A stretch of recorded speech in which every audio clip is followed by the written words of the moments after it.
మీరు చెప్తే నమ్మరు. ఒకసారి ఒక భూత వైద్యుని అడిగాను ఇలాగా, భూత వైద్యుని చెప్పు తిరుగుతుంటే ఒకసారి తగిలాడు. అడిగా, ఏమయ్యా నిజంగానే నువ్వు చేతబడి ఎడతావా, భూతాలు ఎల్లగొడతావా అన్నాడు. ఈ ప్రాసెస్ ఎలాగా అంటే మీకు తెలదండి అన్నాడు. నీ మొహం ఎల్లగొడతావు, ఎంతమందిని మోసం చేస్తావు, గాలి మనిషి నువ్వు, ఇలాంటి గాలి పనులు చేసుకు బతక్కో, తప్పది, మోసం చేయకు మనుషుల్ని. నిజంగానే నీకు అంత దెయ్యాలతో కాంటాక్ట్ ఉంటుందా, ఏ నెంబర్తో మాట్లాడతావు, ఈ దెయ్యాలతో కాంటాక్ట్ పెట్టుకుంటావు నువ్వు.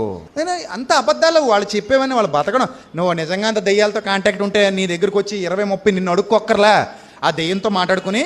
ఇవ రాజమండ్రిలో ఏవి అప్పారో రోడ్లో పెద్ద ఫ్యామిలీ ఉంది, వాళ్ళ ఇంట్లో బాగా బంగారం డబ్బులు ఉన్నాయి. నువ్వు ఆవిడ మీదకి వెళ్ళి ఆవిడని ఆవహించేసి, నేను అక్కడ ఆర్కే టిఫిన్ దగ్గర ఇడ్లీ తింటా ఉంటాను, మూటగట్టి తెచ్చి నా దగ్గర ఎట్టేసి వెళ్ళిపోమను.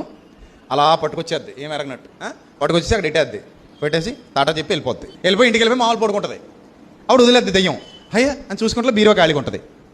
వీడికి వచ్చేస్తాయి కదా డబ్బులు. అంత దెయ్యాల మీద అధికారం ఉంటే ఆడు గాలుడు అనమాట.